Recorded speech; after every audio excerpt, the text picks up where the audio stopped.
Assalamualaikum warahmatullahi wabarakatuh.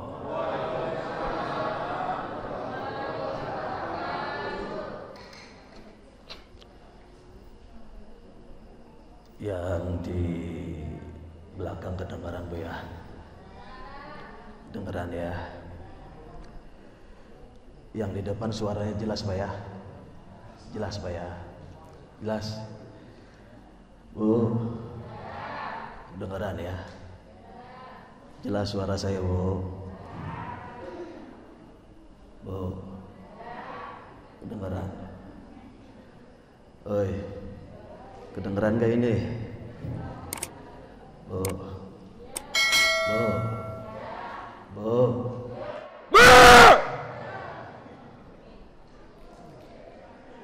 kan kenapa habis hujan ini bawaannya pengen tidur ini. Bismillahirrahmanirrahim. Assalamualaikum warahmatullahi wabarakatuh.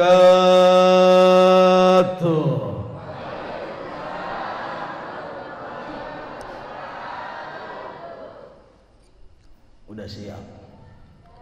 Udah siap Bapak? Udah siap semua? Pada mau kemana? Udah siap? Udah siap? Mau kemana? Baik. Alhamdu walhamdu thumma alhamdu. Ashhadu an la ilaha wahdahu la syarika wa ashhadu anna Muhammadan abduhu wa rasuluh la nabiyya. Bismillah, salatu wassalamu ala rasulillah sayyidina habibina wa syafi'ina wa maulana Muhammad sallallahu alaihi wasallam ibni Abdillah, la hawla wa la quwwata illa billah. Yang sama-sama kita muliakan Ketua RW 020, yaitu Bapak Jarwan. Yang mana Bapak Jarwan? Alhamdulillah, salam kenal Pak RW ya. Kemudian Bapak Haji Hasan Arsyad sebagai sesepuh kita. Mana sesepuh kita? Baik, salam kenal Bapak Haji Hasan Arsyad ya. Para sesepuh, semua para sesepuh, baik yang sudah disepuh atau yang belum disepuh. Ibu udah disepuh Bu? Berarti belum jadi sesepuh. Kemudian Bapak Yana Mariana, dan juga tidak lupa sahabat saya, kawan saya sebagai Ketua DKM ya, Bapak Ustadz Kusnadi. Ustadz ya, sehat Pak Ustadz? Masih muda, dan kita doakan juga ini Pak Ustadz mumpung pada kumpul semua. Tadi saya cerita-cerita, Ibu mohon doanya. Yang kabarnya anak Bapak Kusnadi yang malam hari ini sedang dirawat. Ya Bu ya, anak Bapak Kusnadi yang malam hari ini kabarnya masih sedang dirawat. Pak Ustadz ya? Betul. Dia diam aja dia. Bener gak Pak Ustadz? Ada di rumah semua? Enggak dirawat? Dari berita dari mana ini saya? Oh, Bu, Ibu punya anak Bu? Punya anak gak Bu? Bapak punya anak Pak? Anaknya diurusin gak? Anaknya dirawat gak? Anaknya dirawat gak? Dia emang gak dirawat. Anak ketiga dirawat Pak Ustadz? Enggak ada yang dirawat. Kena prank dia.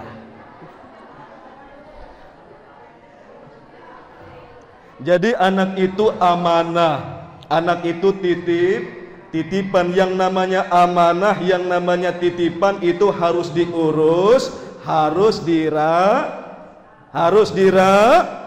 Saya nanya lagi, Bapak anaknya dirawat? Bapak anaknya dirawat?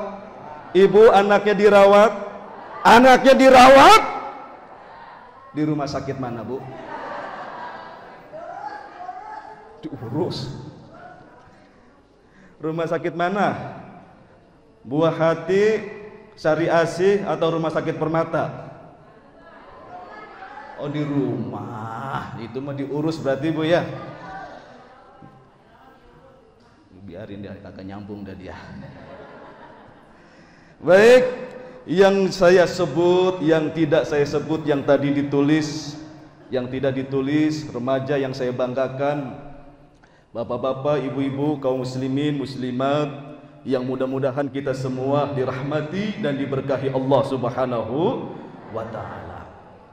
Baik, tak ada untaian kata, rangkaian kalimat yang pantas untuk kita ucapkan selain kata dan kalimat syukur kepada Allah Subhanahu wa ta'ala. Orang beriman ketika dia bersyukur kepada Allah, otomatis lidahnya, bibirnya, mulutnya mudah untuk mengucapkan alhamdulillah. Apa artinya alhamdulillahi rabbil alamin?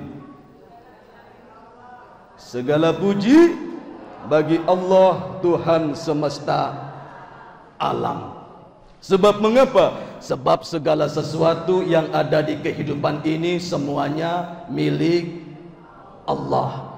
Semuanya punya Allah. Siapa yang menciptakan langit dan bumi? Yang menciptakan lautan dan daratan? Yang menciptakan planet-planet, matahari, bintang gemintang, rembulan bersinar lagi. Segala lagu dibawa-bawa. Ini kenapa ini putus-putus ini? Salawat beriringkan salam semoga terlimpah dan tercurah kepada junjungan alam baginda Nabi besar Muhammad sallallahu alaihi wasallam. Baik, singkat saja, saya dikasih waktu cuma 15 menit. 15 menit, Bu ya. Jangan panjang-panjang, intinya maulid itu mahadul qiyam, marhaban. Tadi rawi kita udah baca, itu inti daripada maulid. Ceramah mah cuma tambahan aja. Ya Bu ya? Ya Bu ya? 15 menit Bu ya? Sampai jam 9 lewat seperempat. Setuju Bu? Setuju, baik dia mah. Mudah-mudahan dengan harapan. Ini kenapa putus-putus ini?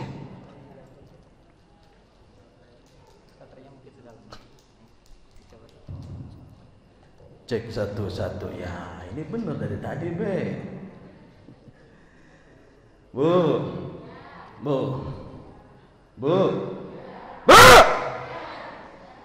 Mohon maaf ya, mohon maaf. Ini kalau ibu-ibu emang kudu dibentak dulu, Bapak. Sebab ibu-ibu kalau kagak digituin dia pada ngobrol berduaan. Kalau bapak-bapak insya Allah aman semua, anteng semua, khusyuk Pak ya, tenang, kagak ngobrol.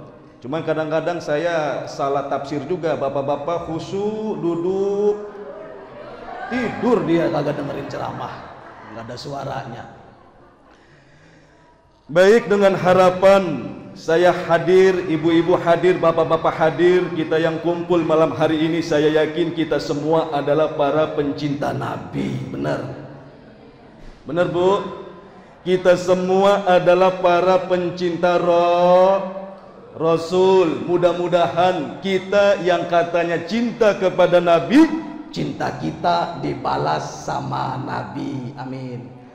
Mudah-mudahan kita yang cinta kepada Rasul, cinta kita dibalas sama Rasul. Dan mudah-mudahan nanti kita semua mati masuk surga bersama Nabi. Kita semua mati masuk surga bersama Rasul. Amin ya Rabbal. Ya Nabi, ya Rasul, ya Habibi, salam alaika, salam alaika,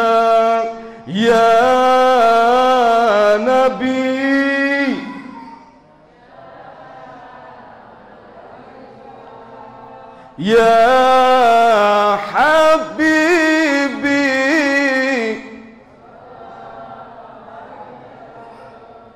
Ya Nabi, Ya Rasul, Ya Habib, salam, salam. Lebih semangat, lebih kompak lagi. Ya Nabi,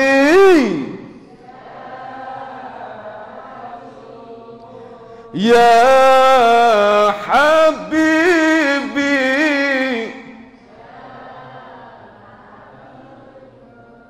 masih belum bisa Ustaz. Guru dikasih tahu rumusnya dulu itu.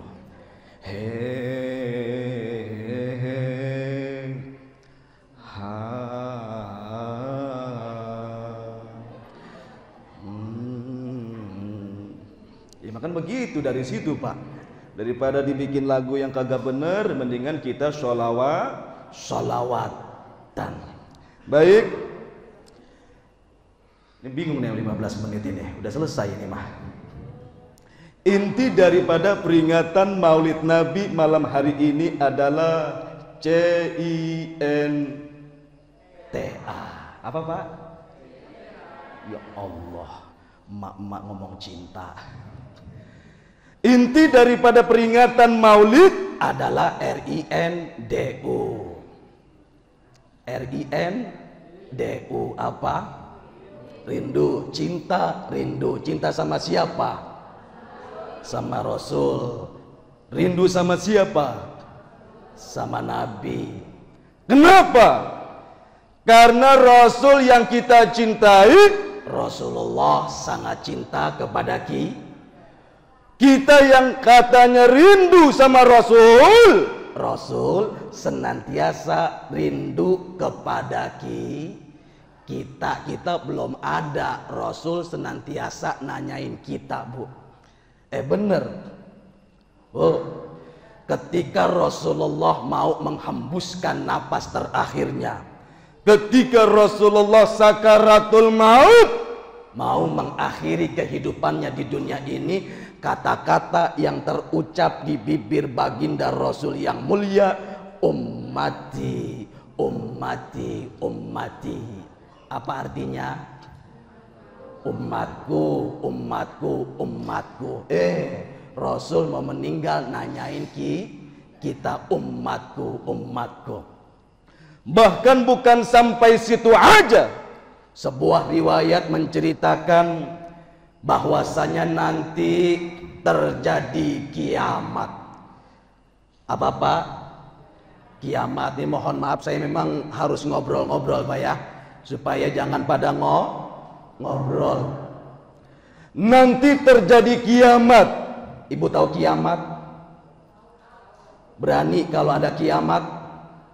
Siap kalau ada kiamat? Mak-mak juga ada yang nyautin, Pak Ustadz saya mah berani sama kiamat. Di kampung saya tiap hari kiamat lewat. Kiamat bawa pacul. Itu mah kiamat, kiamat. Ini kiamat Pak. Kiamat itu hancurnya kehidupan dunia ini. Matahari tabrakan, lautan tumpah ke daratan, planet-planet bertabrakan, gunung hancur, gunung udah kayak kupu-kupu, gunung udah kayak kupu-kupu saking entengnya itu Pak. Dunia hancur, semua kehidupan hancur, dan semua yang hidup itu mati kecuali Allah Subhanahu. Cuma Allah yang hidup, atu-atunya malaikat, manusia semuanya mati.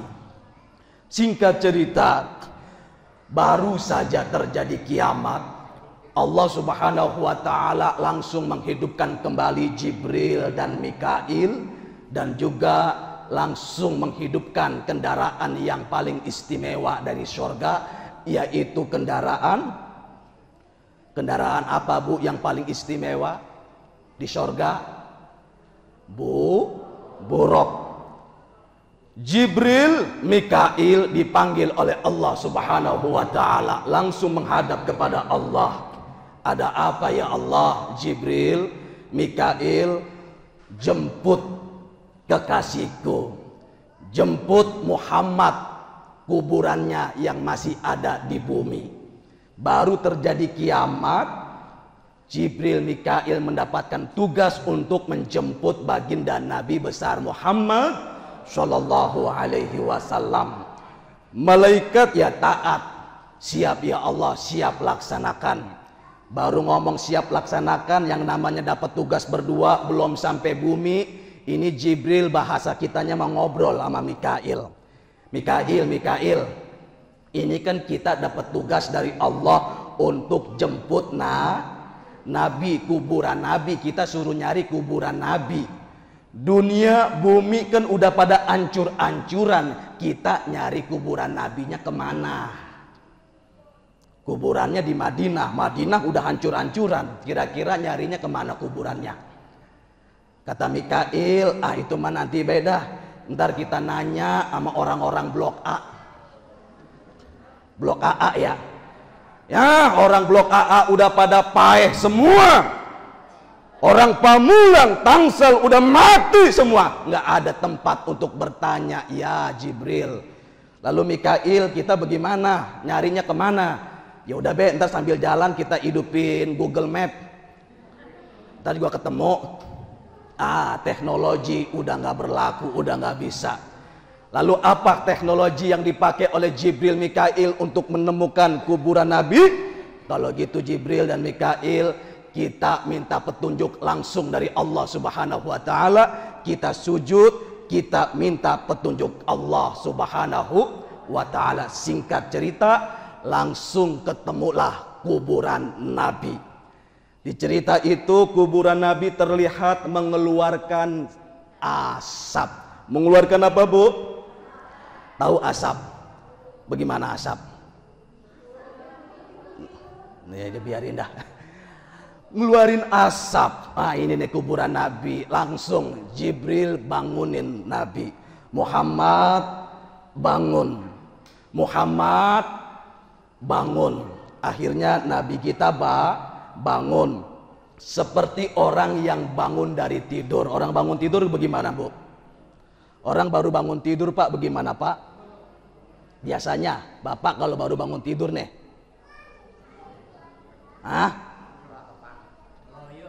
apa Pak? Ini Pak siapa ini, mohon maaf? Jenenge sopo Pak iki? Pak Ruslan ya. Tadi ada saya sebut ya tadi ya. Biasanya orang bangun tidur ngapain Pak Ruslan? Ngolet. Apa itu ngolet Pak? What the meaning ngolet? Ma ma'nahu ngolet fi blok AA. Ya begitulah pokoknya ya Pak ya. Ya biasanya kebiasaan kita ya kucek-kucek mata. Betul Pak? Kucek-kucek mata. Nabi ya kurang lebih kucek-kucek mata. Habis kucek-kucek mata ngelihat Jibril. Jibril, Mikail. Ketika Nabi lihat kanan kiri, depan belakang, dunia udah berantakan, bumi udah ancur-ancuran. Nabi bertanya, ya Jibril, ini bumi kenapa ancur-ancuran? Hari apa ini ya Jibril? Kata Jibril, Muhammad, ini hari kiamat. Ibu dengerin ceramah saya Bu ya. Ya Bu ya, biasanya saya kalau ceramah ada sedikit cerita Bang, biasanya saya nanti akan kasih pertanyaan.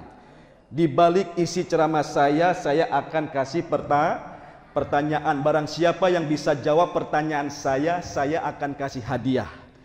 Maulid Nabi nih Bang, biar pada senang jamaahnya kita harus ngasih hadiah. Hadiahnya apa Pak Ustadz? Hadiahnya uang senilai 1 juta. Ibu-ibu 1 juta. Siap Bu? Dengerin ceramah saya, mohon maaf remaja, bapak-bapak, ibu-ibu semuanya. Serius? Nanti saya akan kasih pertanyaannya. Barang siapa yang bisa jawab pertanyaan saya akan kasih hadiah. Hadiahnya uang senilai 1 juta dari kantongnya Bapak Ruslan.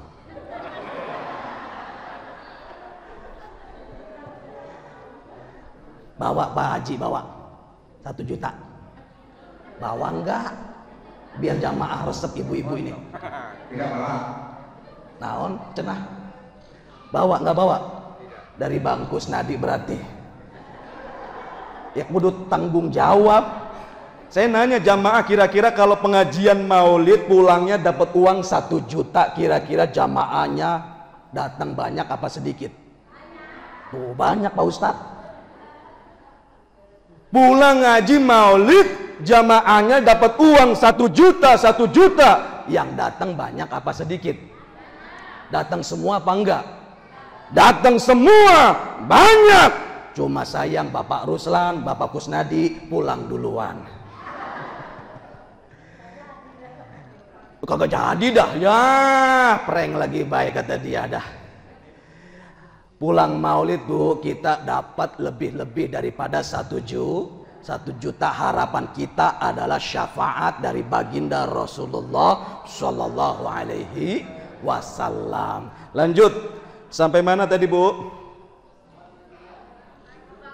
1 juta. Hah?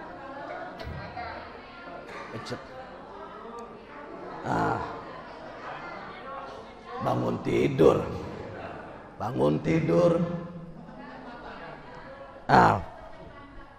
Iya tahu, kucek-kucek mata bayi orang udah dijawab juga emak di belakang ono. Nah, Nabi bangun nanya-nanya hari apa ini? Ini hari Kiamat. Lalu apa kata Rasul? Wahai Jibril, seandainya emang ini benar-benar hari kiamat, kalau memang betul ini hari kiamat ya Jibril, aina ummati, aina ummati, aina ummati. Nabi masih nanyain kita lagi baik. Apa artinya aina ummati? Di mana umatku? Di mana umatku? Di mana umatku? Baru bangun dari kubur udah nanyain umatnya lagi aja. Ya Bu ya, ya Bu ya. Apa kata malaikat Jibril? Wahai Muhammad, nanyain umatmu nanti aja dah. Sekarang aku diutus Allah untuk menjemput engkau Muhammad, untuk menghantarkan engkau ya Rasul masuk ke dalam surga, untuk menuju surga. Jadi sekarang kita ke surga ya Jibril. Iya, sekarang ke surga aja dulu dah. Naik apa ke surga? Naik Grab dah. Grab udah kagak ada, naik buruk. Naik buruk. Sampailah Rasulullah ke dalam surga. Masuk ke dalam surga, Nabi Muhammad ditinggalkan oleh Jibril. Wahai Muhammad, masuk surga, nikmati semuanya, aku pergi dulu. Nah, Nabi kita di dalam surga terlihat seperti orang linglung. Tahu linglung Bu? Linglung, tahu linglung? Bingung, apalagi? Gelisah, andilau. Tahu andilau? Antara dilema dan galau, gabut. Masuk surga, tapi Rasulullah terlihat seperti orang yang tidak betah di dalam surga, resah. Sampai-sampai Jibril nyamperin lagi. Wahai Muhammad, bagaimana di dalam surga? Enak ya Jibril. Nikmat ya Jibril. Surga apa sih Bu yang gak enak? Enak ya Bu? Surga enak Bu? Enak ya Jibril. Nikmat di surga, nikmat ya Jibril. Di surga semuanya serba ada. Buah-buahan ada buah-buahan sini. Jeruk-jeruk ada, pisang ada. Ini pada utuh semua ini. Emang kalau pengajian maulid buah-buahan, pisang ditaruh di depan ustadz, itu utuh, aman. Buat aksesoris doang Pak. Coba pindahin ke tengah ibu-ibu. 1 menit ludes ini. Ngaku be dah. Surga semuanya ada, buah-buahan ada, air putih ada, teh manis ada, teh manis. Kopi ada, kopi orang itu mah. Buat saya ada itu kopi. Susu, iya kan namanya masjid, majelis taklim, majelis maulid. Majelis maulid itu surga bu, surga yang ada di dunia. Susu ada. Lagi dibikinin. Jadi bikinin deh, gue ceramah sambil nungguin dah. Ya bukan kenapa bapak saya kalau ceramah di mana-mana biasanya dikasih air putih di mana-mana. Kalau ceramah biasanya dikasih air putih di mana-mana. Ini mah panitia ngasih tahu ini mah. Di mana-mana. Saya kalau ceramah biasanya dikasih air di mana-mana. Di sini air apa ini? Putih juga ya, sama ya? Sama berarti. Padahal saya mau ngasih tahu Bapak, mohon maaf, ternyata air putih itu menyebabkan darah tinggi. Ini punten, ini harus saya sampaikan. Tuh air putih semua menyebabkan darah tinggi. Ini penelitian, ini ilmiah. Air putih menyebabkan darah tinggi. Ibu nggak percaya? Ada cerita begini, bapaknya baru pulang, ada cucunya, bikinin bapak kopi. Akhirnya ke dapur, cucunya nyari kopi kagak ada, gula kagak ada. Akhirnya itu engkongnya dikasih air putih. Apa kata bapaknya? Gua bilang kopi, kenapa lu kasih gua air putih? Akhirnya nyari lagi ke dapur, emang dasarnya kopi kagak ada, air gulanya kagak ada. Akhirnya dibawain lagi air putih. Akhirnya dikasih mic.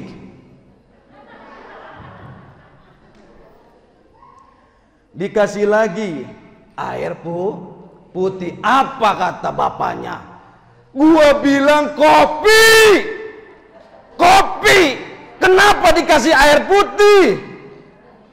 Tuh, air putih menyebabkan darah tinggi.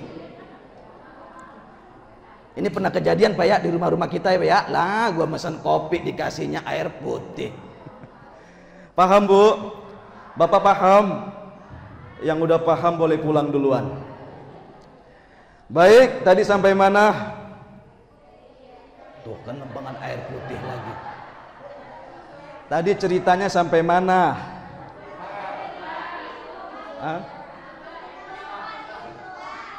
Pisang. Intinya betah ya Jibril. Fasilitas lengkap di dalam surga. Siapa yang kagak betah di dalam surga? Cuma saya mau nanya lagi ya Jibril. Nanya apa ya Rasul? Saya mau nanya lagi. Aina ummati? Aina ummati? Tuh Pak, Nabi masuk surga kagak betah, malah nanyain kita. Ya Bu ya? Ya Bu ya?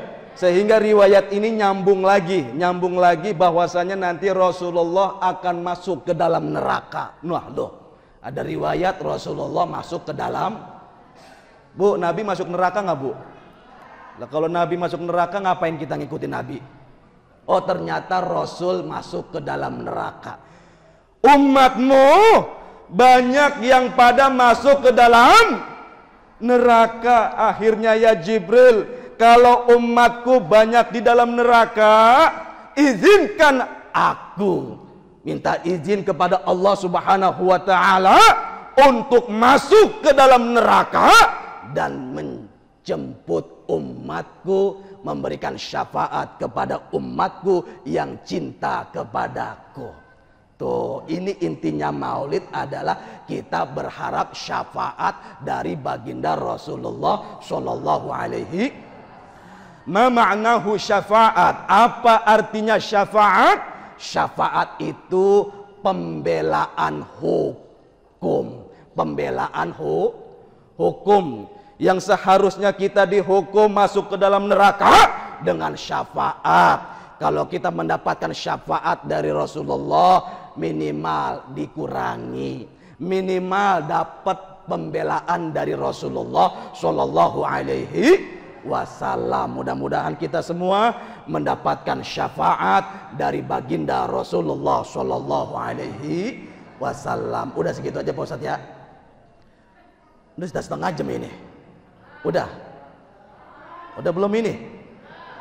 Bukan begitu Bu, Ibu kalau ceramah dikasih waktu makan saya bingung ini. 15 menit udah habis, sekarang 30 menit udah selesai. Lanjut. Masih sanggup? Sampai jam 10 sanggup? Jam 11? Jam 12? Sampai subuh? Saya kagak sanggup dah. Ibu-ibu tangtangin jam berapa be mau be di mah. Ibu sanggup Bu? Sanggup? Sampai jam 2 dah, sanggup? Oh ada yang kagak sanggup. Ya kalau sanggup duduk rapi, jangan kemana-mana. Ntar jam 9:30 saya pulang duluan. Udah 9:30 ya. Baik, lanjut. Terus. Udah kayak tukang parkir ya, terus. Dah tuh intinya itu. Kita berharap syafaat dari baginda Rasulullah. Dan sesuai dengan tema malam hari ini, panitia ngasih tema, yaitu temanya menjalin ukhuwah, persaudaraan. Tentunya persaudaraan kita seiman dan seagama Pak Ustadz. Tetangga saya kagak seiman, ya dia saudara kita sesama tetangga. Saudara juga Bu, tapi saudara tidak seiman. Minimal lagi dia adalah saudara kita sebangsa dan setanah air. Saudara sama-sama manusia. Ini saya ceramah begini sebenarnya rada-rada bingung ini. Ini masih pandemi apa udah selesai ini? Blok sini anak muda udah buka masker semua. Bapak buka masker. Nah, Bapak barusan masih pakai masker ya? Masih pakai? Masih di sini ya? Masih ada Covid, masih ada? Udah kagak ada, masih pakai masker berarti masih ada. Bu, corona masih ada nggak sih sebenarnya ini? Masih. Sebelah mana dia corona? Ini gara-gara dia kan jamaah masjid pada jaga jarak, masjid dicoret-coret. Gara-gara dia mana nih corona? Ada nggak corona sekarang? Nah, itu pakai masker berarti masih ada. Sampai gara-gara corona ada pertanyaan ke saya Pak Haji. Pertanyaannya begini, Pak Ustadz, apa hukumnya ngaji pakai masker? Ini kan lagi ngaji nih, pakai masker. Ya saya jawab ya kagak ngapa-ngapa. Lalu Pak Ustadz, apa hukumnya sholat pakai masker? Boleh nggak kira-kira Pak? Sholat pakai masker. Dalam kondisi normal kagak boleh. Sebab kenapa? Sebab ketika kita sujud, kening, hidung, bibir kita itu merupakan anggota sujud, harus nyentuh ke lantai. Dalam kondisi normal kagak boleh. Tapi kalau memang masih ketakutan ya nggak apa-apa, dah pakai aja dah. Ya Bu, sholat kondisi normal nggak boleh. Tapi kalau memang masih takut silahkan pakai masker. Potong korban kagak boleh pakai masker. Bayar zakat, nah ini dia yang kagak boleh itu bayar zakat pakai masker. Ada kemarin panitia zakat yang bayar zakat pakai masker di sini. Nggak boleh. Masa bayar zakat pakai masker? Masker tibang goceng.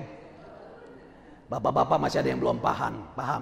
Bayar zakat pakai masker kagak boleh Bapak Haji. Bolehnya pakai duit, bolehnya pakai beras. Motong korban juga tuh panitia tuh. Pak Ustadz bagaimana motong korban? Motong korban juga kagak boleh pakai masker. Kagak kepotong-potong itu lehernya itu. Paham ya? Jadi dengan maulid ini harapan kita juga mudah-mudahan pandemi ini benar-benar berakhir. Amin ya robbal alamin. Sebab kan gara-gara dia kita sholat jaga jarak, sampai-sampai jamaah kita pada ketakutan. Lalu apa yang terjadi selama 2 tahun kemarin? Ternyata penyakit jantung kagak ada, penyakit liver kagak ada, penyakit asma kagak ada. Yang ada penyakit apa? Corona semua. Diabetes kemarin kagak ada. Sampai-sampai ada kecelakaan, orang kecelakaan meninggal dunia di tempat, divonis padahal kecelakaan dia. Di Bekasi kisah nyata, kejadian teman saya di Bekasi, ada orang ambeien. Tahu ambeien, Bu? Bolnya menonoh sampai keluar, mohon maaf, akhirnya dia meninggal dunia. Langsung divonis corona lagi baik. Saya lagi mikir, dokter, apa hubungannya virus sama bol? Nyambung juga ternyata.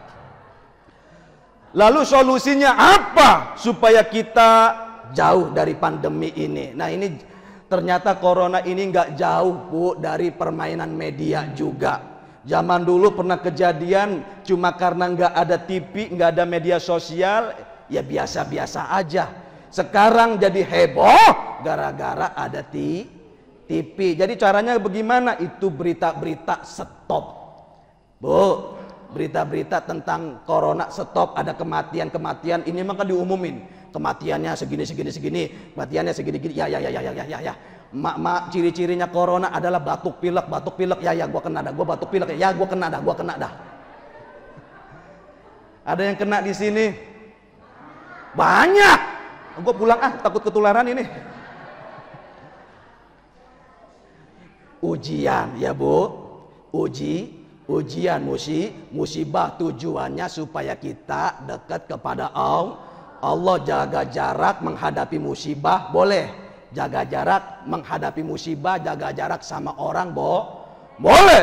Tapi musibah jaga jarak kepada Allah Subhanahu wa taala jangan sampai terjadi. Jadi justru kita jangan jaga jarak kepada Allah, justru kita harus dekat kepada Allah Subhanahu wa ta'ala. Lalu Pak Ustadz pertanyaannya, kenapa Allah izinkan ini semua? Kata Allah Subhanahu wa ta'ala, bima kasabat aidin nas. Nih ngaji dikit dah nih. Bima kasabat aidin nas. Setiap malapetaka, bencana, musibah, wabah, kata Allah, bima kasabat aidin nas, semua itu disebabkan karena ulah tangan manusia. Semua itu karena ulah tangan manusia. Seandainya wabah ini adalah benar, seandainya corona adalah nyata, fakta, beneran, maka kata Allah itu adalah ulah tangan manusia. Sebaliknya, seandainya wabah ini adalah bohong, ini wabah adalah penuh dengan hoak, wabah penuh dengan tipu daya, penuh dengan kepentingan sekelompok manusia, maka kata Allah itu pun merupakan ulah tangan manusia. Kalau ini ulah tangan manusia, kenapa Allah izinkan?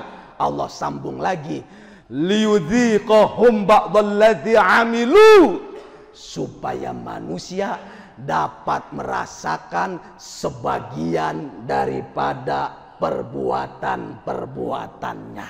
Apa, Bu?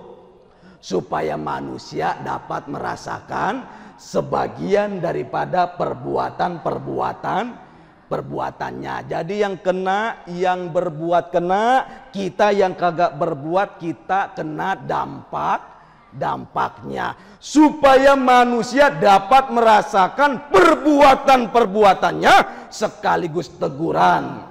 Supaya manusia yang sombong jangan sombong, la'allahum yarji'un, yang pada akhirnya di balik musibah ini supaya manusia kembali ke jalan Allah. Manusia yang kemarin-kemarin banyak dosa, banyak salah, diingatkan dengan peristiwa ini supaya dia kembali taubat kepada Allah Subhanahu wa ta'ala. Dengan musibah wabah ini, yang tadinya malas ke masjid, dia rajin ke masjid. Ini terbalik ini Pak. Kita di Indonesia dengan di Cina terbalik. Di Cina awal-awal viralnya corona, Bu, awal-awal viralnya corona, ketika di Indonesia, di Cina, ketika di Cina dinyatakan saat itu, dilaporkan kematian pada saat itu sejumlah 2.000 jiwa.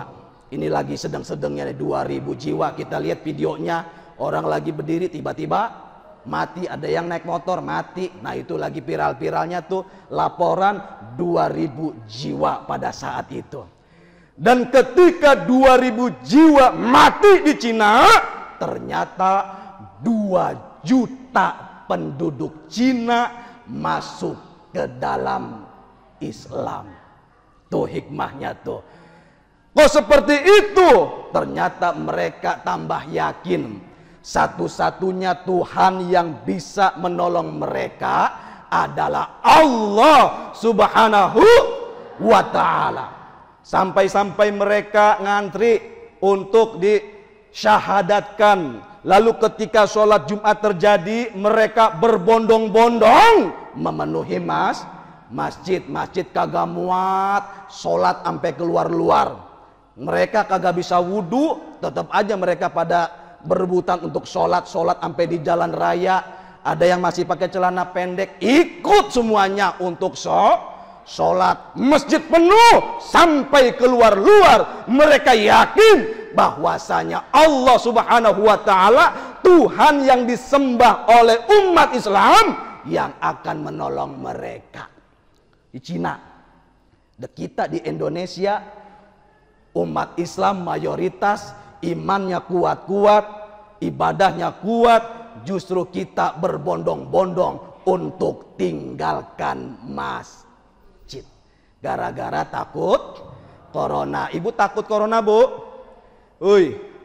Pakai masker karena kesadaran apa gara-gara takut corona? Takut corona. Yang takut corona mati apa enggak? Ibu takut corona, yang takut mati apa enggak?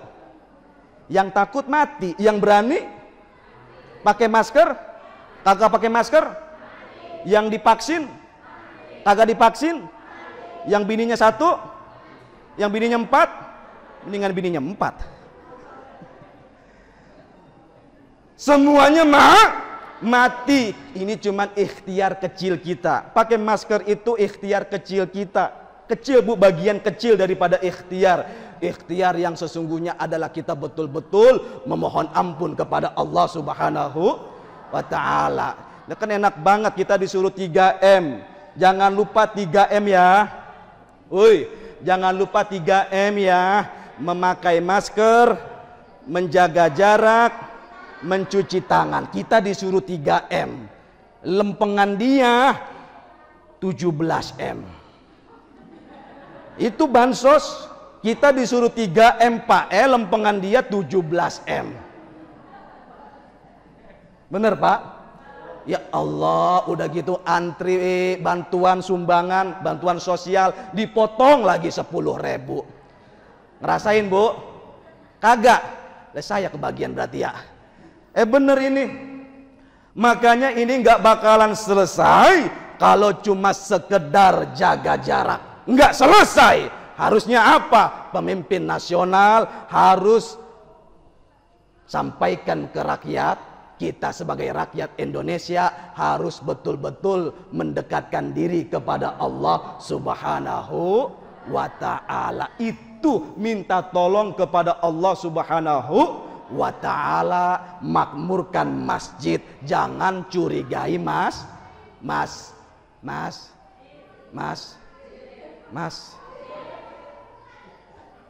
masjid. Ya Bu ya. Nah, itu intinya gitu aja. Lalu apalagi kita menebar berkah. Kita harus mencari berkah. Ibu tahu berkah? Tahu berkah? Berkah tahu? Ibu kalau punya uang 1 juta kira-kira berkah apa enggak? Berkah. Ternyata ada bedanya Pak. Kita punya uang, itu ada bedanya, itu uang kita bermanfaat atau berkah. Kira-kira bermanfaat atau berkah kita punya uang 1 juta? Emang apa bedanya Pak Ustadz? Bu, ketika kita punya uang, itu uang udah pasti bermanfaat. Betul. Berapapun kita punya uang sedikit apalagi banyak, itu udah pasti bermanfaat buat kehidupan kita. Tapi belum tentu berkah. Bagaimana caranya supaya berkah? Bagaimana caranya supaya berkah? Kita sisihkan. Kita sisihkan, itulah harta yang bakalan berkah di dunia sampai akhirat. Dan solusi daripada pandemi itu adalah kita juga harus banyak-banyak sholat.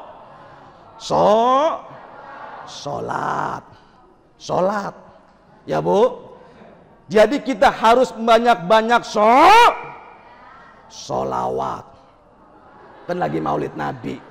Jadi kita harus banyak-banyak sholawat. Banyak-banyak sodakoh juga. Iya maksudnya sodakoh juga, sholawat juga, sholat juga. Ya Bu ya. Ya Bu ya. Nah insya Allah kita bakalan berkah. Yang terakhir, kita dengan menjalin ukhuwah berkah, kita akan menuai jannah. Artinya kita semua masuk ke dalam surga.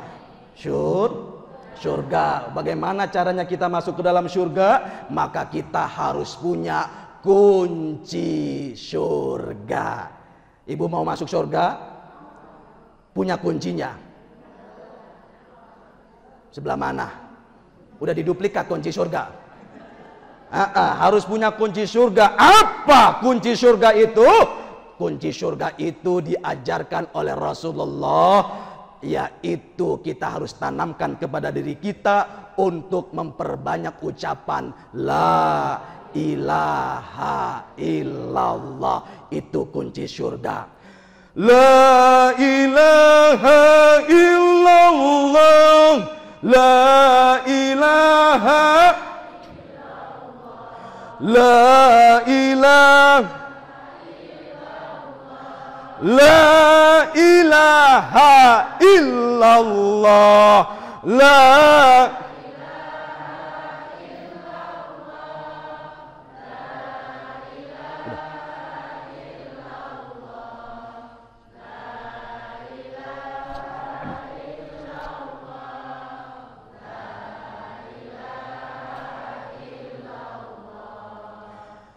Ya Nabi salam alaika,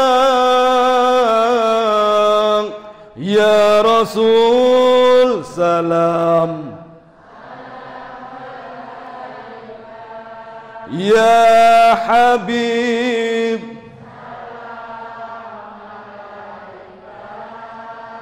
salawat.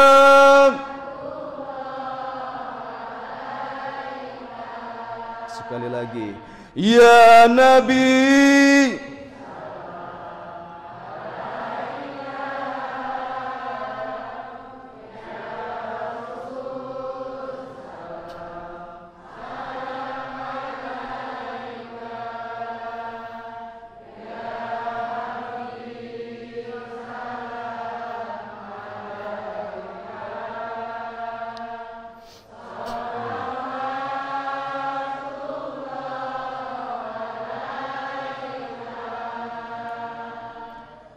Baik Bu ya, Bapak mohon maaf, demikian itu aja yang saya sampaikan. Nanti lain waktu, lain kesempatan saya sambung lagi. Jadi jangan pakai lama-lama. Betul Bang ya? Udah gitu aja. Nanti kita sambung lagi. Artinya ngundang lagi Ustaz ya. Ya undang lagi. Ceramahnya belum panjang ini. Ya Mbak ya. Nanti kita ketemu lagi, pokoknya intinya kita semuanya pada sehat. Ya Pak ya, bapak-bapak juga harus sehat. Bagaimana suami kita biar pada sehat? Jangan lupa saya bolak-balik ke Mekah Bu, solusinya ternyata satu, bapak-bapak kita harus banyak-banyak mengkonsumsi madu. Bapak suka konsumsi madu Pak? Suka Pak? Bu, suami suka dikasih madu? Harus konsumsi madu Pak untuk kesehatan kita. Dan ternyata ada penelitian itu hati-hati, madunya harus madu yang asli. Jangan madu yang palsu Bang.